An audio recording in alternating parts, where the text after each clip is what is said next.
Imagine building a scent people love, then being told your name isn't yours. Late nights, glass bottles, a dream taking shape until a letter arrives. A trademark gone, a brand shut down. Kind of sad because I was like, this has been my baby for 6+ years now. Most people will quit, but Gianni, he rebuilt. From ashes to a new aroma, from silence to a stronger story. You use your failures as a stepping stone. So Today, we unpack the lows of starting over and the highs of coming back sharper, clearer, and more intentional. Because sometimes the break isn't the end, it's the blend. This is Wins and Lessons, where we believe there's no losses in life, only lessons. I know every other win come with a cost, but there's a blessing waiting for you in the future. I was taught everybody got their message and they lesson to it. On this episode of the Wins and Lessons podcast, we have the incredible Gianni in the house. What's going on, brother? hey man, life is good. Life is God good, is the man. greatest. Yes, that is true indeed. We're going to have a great conversation, man. Like we was talking in the meeting about what we're going to discuss, and I didn't know that we was going to go in this. I don't know, this roller coaster of a conversation. Yeah. And you and I, we met at Chris Classic's, what was it, product launch? Well, he had a name. Chris always got names for something unique to what he's got going on. No, for sure. What was the name of it? You remember? Was it for his 3 new fragrances? Yeah, but what was the name of the event? Oh man, I feel bad, Chris. Don't kill us, Chris. But it was for his 3 new fragrances. Yes, I would say the product launch. So so it's the product launch for his 3 new fragrances, also to introduce his new packaging and everything like that. But when we met, so if you guys have not been to the Black Nose Lab, let me give you a quick description of it real quick. So it's where Chris Classic makes his perfumes. Yep. He hand makes his perfumes. He ship everything out. This whole production on how to, his whole production of creating perfumes and getting it out the door for his customers. But also at the Black Nose Lab is where you can sample up to 30 different Black-owned fragrances. And I think it's more now. It's more now. I think it's more now. Yeah, so over 30. I'll say up to 50, right? We're going to set to 50. I'm putting too much pressure on my bad. But up to 50 Black-owned fragrances that you could try, which is a great idea. And I met you in the corner with the fragrances. I was over there with Sean, and Sean and I was talking. He was like, yeah, this brother got a perfume too. And I was like, word, so what you got? And you told me about it, and that's when we started talking. I'm like, we need to come onto the podcast about this for Wins and Lessons because of the whole story about your journey as a perfumer and what you had to go through with the trademark situation. Yeah. And just a quick backstory. The name of your fragrance, and what was the name of it? I'm sorry. It was Oluri. Oluri. And the name Oluri was also another company. You had a trademarking issue. Yeah. So I guess we'll just jump into that. So the name is similar to another brand that is in a similar class. It wasn't the same class. And so when I started this journey, I didn't really go that deep into looking up trademarks. I did have a trademark attorney, but I guess it was too late to really find out. I already been in business for 5+ years by the time I got a trademark attorney. So that was a big lesson for me. Yeah. But I did start the brand, however, and the brand did pretty well. Started it, fun fact, started in Los Angeles. So I lived in LA for about 3 years. And I guess I'll work backwards too. So the reason why I got into fragrances was because my mom. So she bought me my first bottle when I was 10. She always loved perfume, different fragrances. Yeah. And so 2011 came around. That was when it was my junior year in college. I was like, man, this is what I want to do. This is my dream. So I started doing research, tons of research. Tried looking for different mentors and stuff, but I was just so engulfed with it and encapsulated with it. Like it was just my thing. So I did the research on my own. Actually pulled out a notebook that I had where I was experimenting with different fragrances on my own, using fragrance oils, using essential oils, and had a fragrance artisan book on just how to properly mix and stuff. So I've been at this for quite some time. Wow. And so, moved to LA, started it there, but my plan was to always move back. And just scale the brand, because this is where home is, and had a lot of my supporters were here. But amazing thing is I was able to move out, venture out, and have more supporters out there too. So, and there were a lot more things at my disposal in LA. Like there were a lot more fragrance houses and stuff like that. So I was able to build my network. And like I had travel sprays with my brand. I met these two super dope ladies. I miss them so much. But it's just about building connections, right? Yeah. And that forever will like be so great for me, because your biggest supporters are strangers at times, when it comes to business, And so but yeah, back to the trademark, it's a blessing in disguise too, because I've my mentor, November Nichols, she has her brand and her company, Maison Chemin. So I've learned a lot, went through a mentorship program with her, and actually blended my own scent, which I'll touch on in a second too. Yeah. But just really learned to think beyond just the fragrance part of the business, right? Like Chris has, right? Shout out to Chris. Yeah. To be able to brand on clothing, to be able to brand on multiple things. Yeah. And so while Oluri really holds near and dear to my heart, it was also a thing where teaching moments, right? And you can't have lessons without L's. Yeah. So that's what it was for me. And so I just really pay attention to a lot. Like I journal and write out a lot of things, because you got to go back and look at what you've done and what you've accomplished and what has worked and what hasn't worked. So, yeah. So, the trademarking thing, right? So when you realize that you couldn't use the name anymore, how was that for you? Like, how did that feel internally? Like, damn, I built something, I put my heart and soul into this idea, and now I have to just start from scratch because of the trademarking issue. It sparked creativity for me, right? Nice. And so I've been working. I've done some behind the scenes stuff with one of my good friends, Jamara. She's a dope videographer. So she's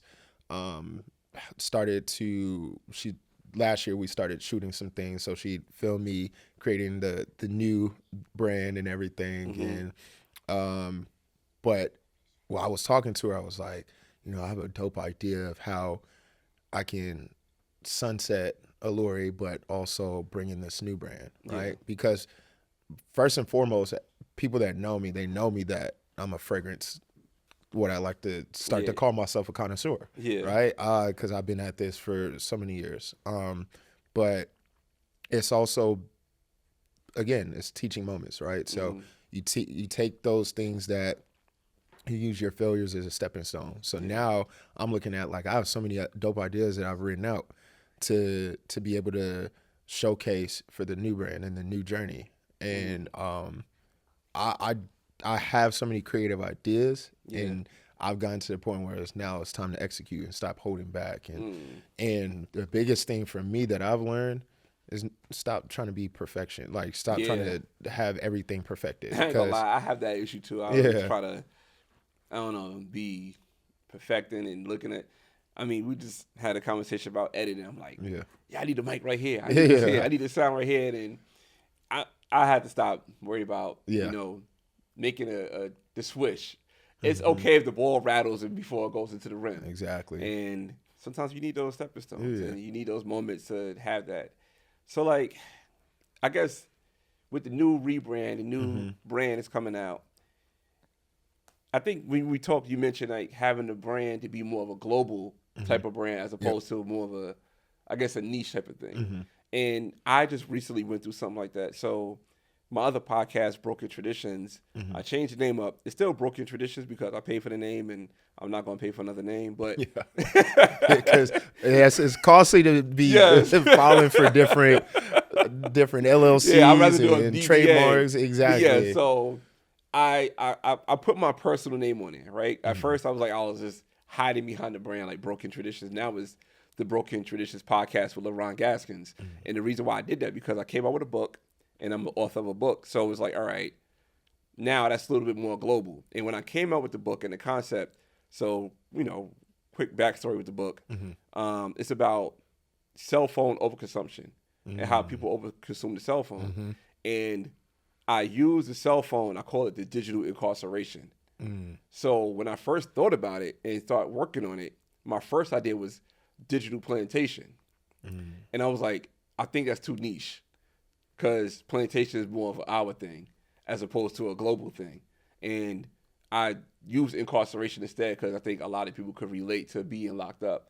And I guess also the double entendre of being in the cell and your phone is a cell phone. So I used it for that purpose too. So that's dope. Like when you spoke about the global brand, I think a lot of times we kind of put ourselves into a glass ceiling where we have our brand to be so niche. And even though our message should be loud, but we have to package it correctly. And I don't know, you said that, that's what I thought about. Oh no, absolutely. I was going in. Yeah. And the thing that will be niche and what I want people to realize, because I have several people that ask me like being interested in starting a fragrance brand and everything like that. Separation from yourself, right? Because the fragrance industry is so I want to call it saturated in a sense, because there's a lot of people that don't put their creative spark into it. They just want to do it because they like doing it. Yeah. But you got to love doing it. Like you have to be passionate about this. For me, when I started my brand and the international company I was working with, I said, look, they gave me a questionnaire. I said, I don't want my fragrance to smell like anybody else's. That's not why I'm doing this. I'm doing this to be different. I'm doing this to be unique.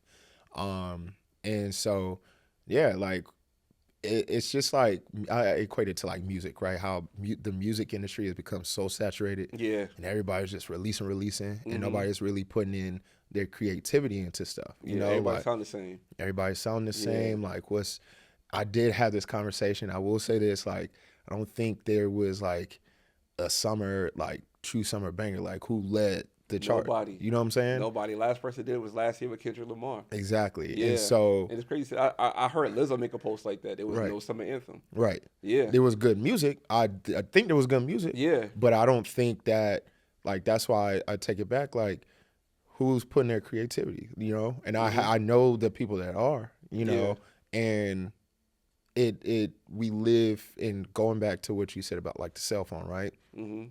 Social media, right? Yeah. One thing that I've been seeing more is the organic and authenticity that people are bringing, because I think separating that false reality is important too.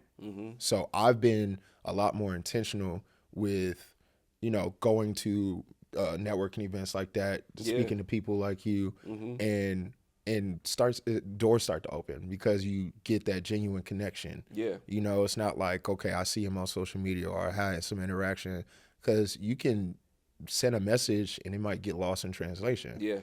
But now I had a face-to-face interaction with you. Cool. Like now let's get back to the organic. Exactly. Not the AI slop that we see all the time. And so, and speaking of those, like one thing I wanted to get back into is doing social mixers. So like when I did have my brand, I was in a store. So here's another lesson. I was in a store in the Chattahoochee Food Works. Was in there since November 2023 or might have been 22, November 2022. And found out last year that via social media that the store was closed. I'm like calling to check in and see like how my inventory is doing. And I'm just like, this is crazy. The guy has probably like 8 to 10 bottles Still, I haven't been able to contact him. Wow. But that was a learning lesson for me. Like, yeah, we had a contract, but it wasn't as in depth as I should have made it in things. I was just happy because I had more exposure. Mm-hmm. But I'm like, all right, now I know better. Yeah. And I'll just learn to give myself grace. And but yeah, man, it was so interesting. but going back to like organic and authentic, like me and Chris have bonded for quite some time. So when him and I spoke that he was hosting other brands at his lab, I'm like, bro, that's the ecosystem and the community that we need. Yes. Not even just for us, but just like how it should be, you know? No ass, no nothing. Yeah. You're giving the exposure in your place. Yep. So I think that's super dope, man. Yeah. And, I mean, I told a lot of black perfumers this before. You know, so the way I met Chris, the way I met Sean and other black perfumers, I met them through I used to do black-owned reviews. Okay. And the perfume or the fragrance community was the only black-owned community that supported each other organically. Yep. It was crazy how nobody else was like that. Mm-hmm. Nobody else. And, you know, I always told them that.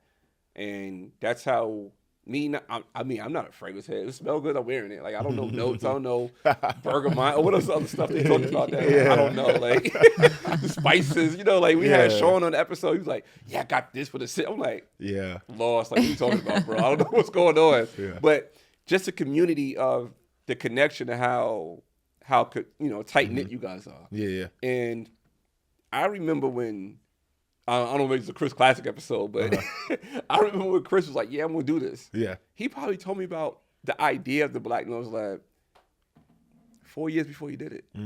4 years. I was like, that's a dope idea. He's like, yeah, I'm going to do this, that, the third. And I remember he opened his first spot. Then, you know, he went to a new spot.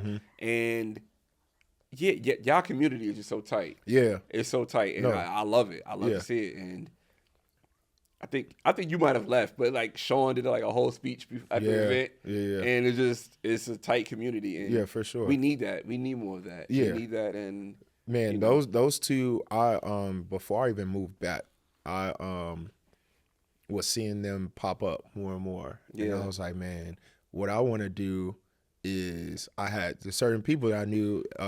So it was Sean, it was Chris, and then Mare. She's I think she's still in Texas, but she has her brand too. Yeah. And I was like, man, I want us to like build like a community or however we can do it. Yeah. And then boom, again, here we are now. Yep.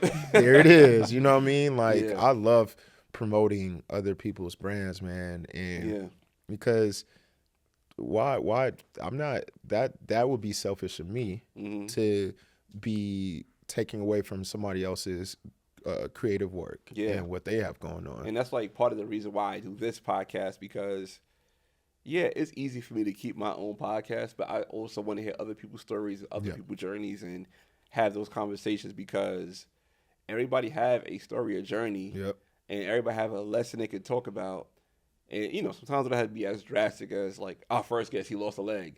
So it don't have to be as drastic as losing a leg. But but it could be, and not to laugh at you losing your leg, Brandon. No, sorry. I'm not laughing at that. I'm not.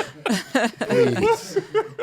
But I believe in karma, so I'm not laughing at that. Yeah, but just, you know, me being in the creative space, you know, shout out to Troy. Like I said, I think I shout you out like every episode, Troy. Like, I'm definitely gonna get some discounts. But but like meeting Troy and what our, you know, us meeting and what it snowballed into for us to have this space to do this, it's needed. I think it's definitely needed to have these stories and the way I'm doing it and putting it out, and you know, let people just lead their conversations and have those, you know, the talks about that. No, absolutely. I think.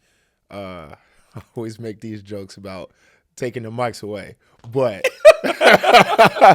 but like I say that for the ones that just it's the same men versus women topics and stuff. God. We could have a whole other episode about that. Oh my God. Deaf to those podcasts. But these type of podcasts are needed, you know? I think I have a word for that. Can you cover Heidi is? So we call that podcast. Is it covered? Yeah. Okay, the dick and pussy episodes. And I was like, yo, why do y'all still talk about yo? I don't get it. It's no end game. It's none. There's no end game at all. Yeah, I think that's why when Troy was like, couples podcast, I was like, cringe, because like it always ends up that way. You're sitting on camera talking about like men do this, women do that, and it's just like there's so many people having that convo, you know. And then the thing is, it's all subjective. It's based off of where you're at, what you do, like your perspective. So you're gonna have that convo, and everybody's gonna have different opinions. Yeah. Right. But we're sitting here talking about like support, like your shirt, supporting Black perfumers. We've had Chris come on, Sean, and I have Sean's bag, right? Like let's clear that up. Sean came on, you have Chris's bag. The opposite. Either way, you're supported. Yes, because Sean has men, right? Yes. So by default I can't have him. But yes, Pause. my I wear that bag, and everybody always compliments it, right? Like it's just one of those reminders that wearing other people's brands, especially when the message is true to how you feel internally, it makes you feel good. Like it's just one of those things that you can't feel any better. Even speaking on like promoting yourself, I talked to him about wearing his brand, his merch on the belt line, wherever you're at, because you are your own brand. You are your first, support. Yeah, you have to be. And we talked about before the cameras rolled, financing. Like you got to invest in yourself, whether that be wearing your merch, whether that be, like fronting the bill on certain things before the money comes. Like you got to do those things because you have to believe in yourself. But then also you have to reciprocate that when you're, engaging in community. Yeah, absolutely. Sure. Ooh, speaking of financing. That had a nerve? It did. Going back to when people say they want to start this, right? You got to understand. You got to sit down and break down the cost per unit, because at the end of the day, any business has a business plan, right? So you got to break down the cost of unit. How many minimum quantities that some of these companies that you need to go through mass production through, what they require, and then you need to price out.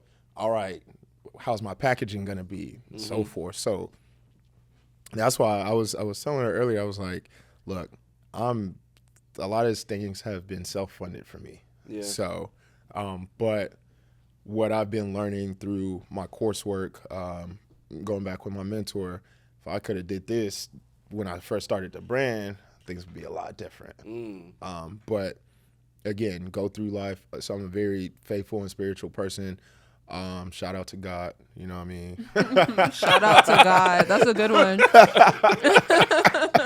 You gotta put that on a shirt. Shout out to God. Shout out to God. Literally, man, because like for me,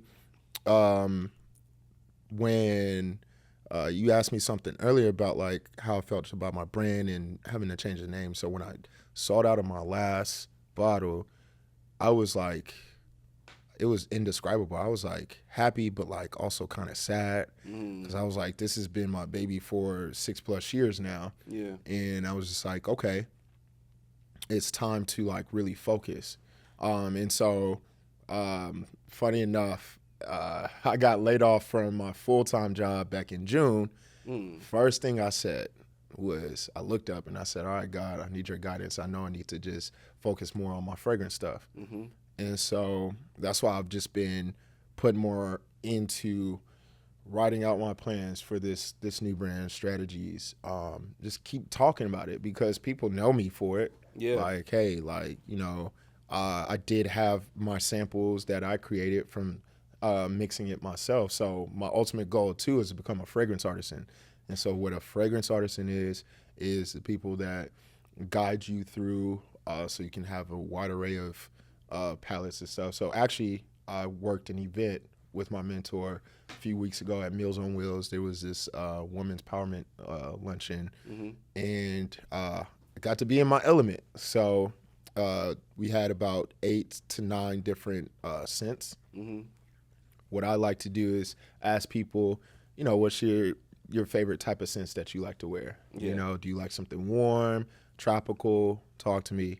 And then like the first couple of people, like a 2-minute conversation, I was like, here, smell this. They were like, wow, this is exactly what I like, and dope. So I knew fragrance is pretty much in my DNA at this point, So I've been at it for 14 years now. So, but yeah, I was able to be in my element, and just keeping my passion alive, and just doing more for my passion than I've done before, right? And so I've been utilizing this time to do that, and also like strengthening my faith and everything.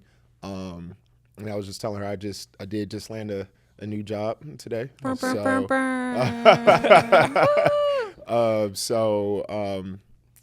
a Q4 lock-in, you know what I mean? So that's something else that's important too. Before the new year, and it don't start January 1st. It starts now. Yeah, we probably have. We had an episode about that. Oh, really? We just did a whole episode. I might not know everything, but when I know, I know. No, I feel like it's always alignment. Like every time we have a conversation, it just goes throughout the whole recording session. And even you starting this new job, congratulations, first of all. But he's got to talk to you about working your 9 to 5 after your 5 to 9. And how you have to just make use of your day so that your passion does not go away or get swallowed in the corporate space, because it will happen. And I know, but he does that with Broken Traditions and with Wins Lessons, and then also with his corporate job. So you can definitely do both. Yeah, you can do both. What I do is usually, me personally, I wake up 5 o'clock in the morning to do the work. They still sleep. So I have the quiet time, 5 o'clock in the morning, I can just do the stuff. 6 o'clock come, I got that 1 hour just to focus. And once that 1 hour is done, got to wake them up, get ready. And I try to find pockets of trying to do a little more work. But the direction I'm going in now, that 5 o'clock in the morning is just enough time for me to keep it going, to keep it going. Whether it's, generating ideas and just coming up with stuff, like you said, journaling, that's very important. Those things I try to do at 5 o'clock in the morning in that space of solitude. You said a word that I've learned over the last 4 months too: isolation versus solitude. Right? That place of solitude is like your place of refuge, your place of starting your day off with peace. Yes, it's important. And it's important because it was like a good month run that I had where I was waking up by like 7. Like 6:37, and I've never really been a morning person, but I really learned the importance of like, okay, this is my time to get started before like everybody's up and at 'em. And that's where like, especially if you get enough sleep, you wake up, that's when you like really start to, because you have to like, your mind is like an engine, a car engine, like you got to warm it up. You know what I'm saying? So I use that time to like really pray, reflect, stretch. Yo, we just talked about y'all that are like the same. That's crazy. Is it the color of the black shirt? Man. Chris references? Oh my goodness, no, literally. Stretch is important. Man, I'm telling you, it's just like, I take like 5 minutes. Like, I mean, I try to go to the gym at least 3-4 times at least a week, but if I don't, like, all right, I need to stretch. Like, I did it today. Oh man, I was like, it took me so much to wake up. I was like, stretching and I was good. You know what I'm saying? But But I want to ask you one last thing. You speak about the mentorship, finding a mentor. I want you to speak on the importance of having a mentor, because a lot of times people just be winging it, and I mean, I think mentorships is important. Like, I'll give you a quick example with us.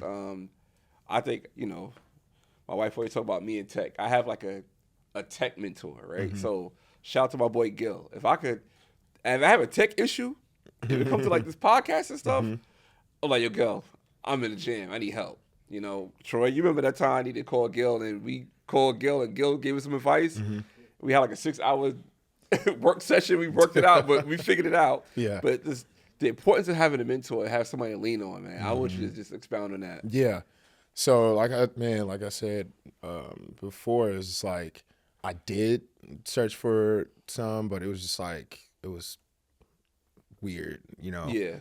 But say like even finding my current mentor, the way it happened was actually I was doing a brand guideline, so a new brand guideline for Oluri at the time, and so one of my friends, she kind of helped me with my initial logo, and then she had one of her friends come over, and we all got to talking. By the end of like we were getting ready to leave, she was like, "Oh yeah, she works for a fragrance company." Da da da. I was like, we were here for like 2-3 hours.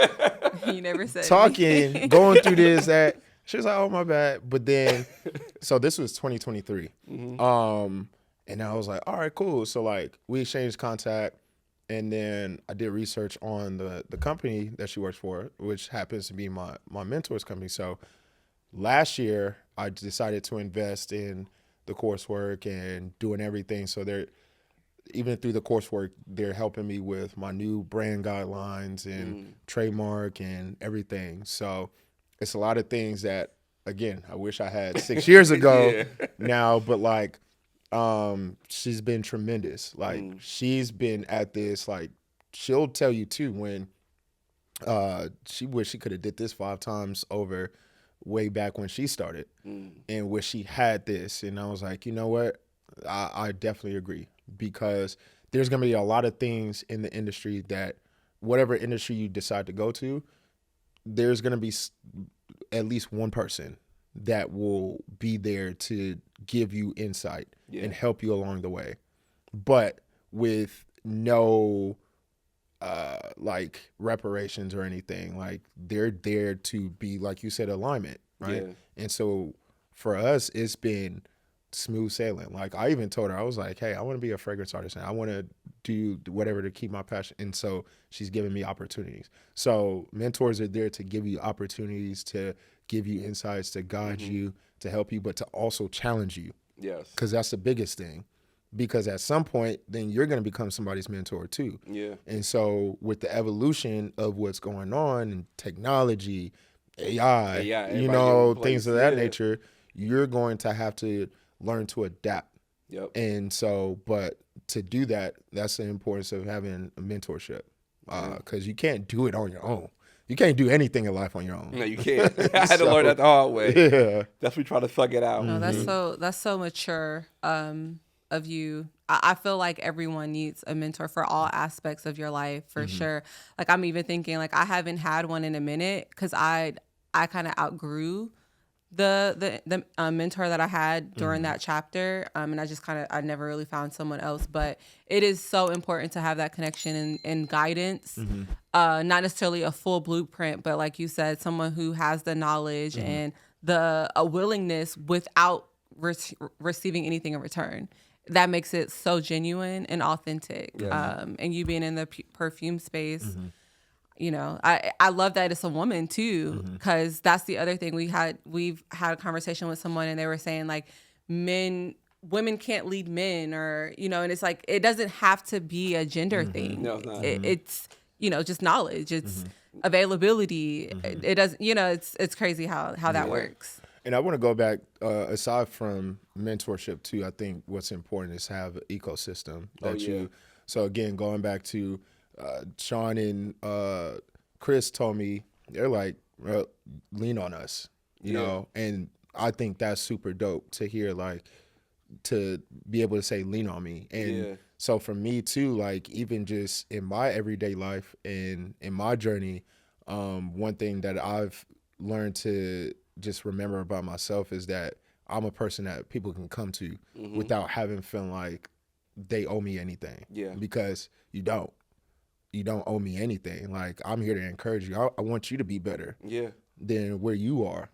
And however I can help you do that, cool, nothing in return. And I feel like that's how it should be. Yeah, like that's how like the podcast is. It's like you know, like, we had like a 5-minute conversation, and that was the spark for us sitting here right now. Yeah, for sure. But we have to ask you the question, right? Like, okay. Yeah. This is wins and lessons. So Gianni, what's your win for this conversation? Yeah, this topic, your brand, the trademarking. Yeah. Mentorship. I think spaces. The win is just y'all giving this platform for me to be able to tell my story and my journey. My pal, I just feel good. You know, you asked me earlier, am I nervous? No. Yeah. Like, actually, in your element. I'm in my element. You like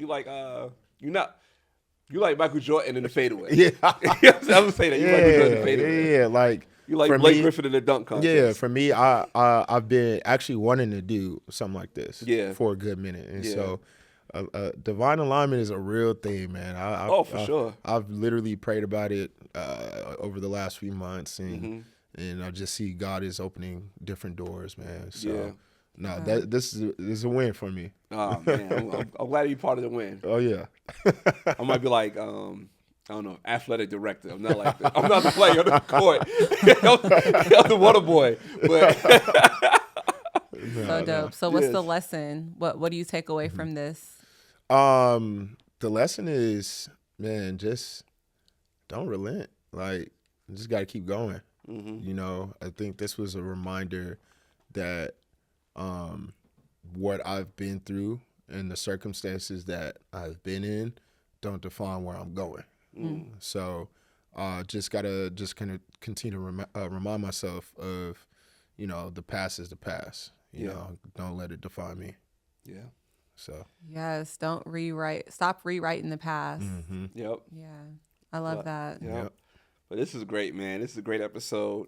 I'm not gonna lie, I'm still kind of curious. I hope you tell me offline or off the camera what's the name of the brand. I feel like that's real close to the chest. That's real close to the chest. It is. Like, my brand. I was like, I had to at least poke you a little bit last and see if you gonna shoot like, oh, nah, it's this. You was gonna do it. Just know it's gonna be, man. I was just even talking to my friend that does videography and photography too, and we were just mapping that. We're gonna sit down and map out everything, but I love just stay tuned. It's gonna be a dope rollout. So tell the people where they can find, like, once the rollout or before the rollout, where can they find you? They can find me on Instagram, curated by Gianni. That is. I'm not gonna spell all that. We'll put it in the curated put in the show notes. by Gianni. Only Instagram. That's where you at. Instagram. You know, TikTok. The Fragrance Lover on TikTok. Okay, you gotta keep everything going. Uniform. Yeah, I'm gonna change it. So my IG name used to be The Fragrance Lover. Okay. But she asked me earlier. So I do more than just fragrances too. So I like do events, social mixers, a bunch of different things. So entrepreneur. Wow, messed that word up.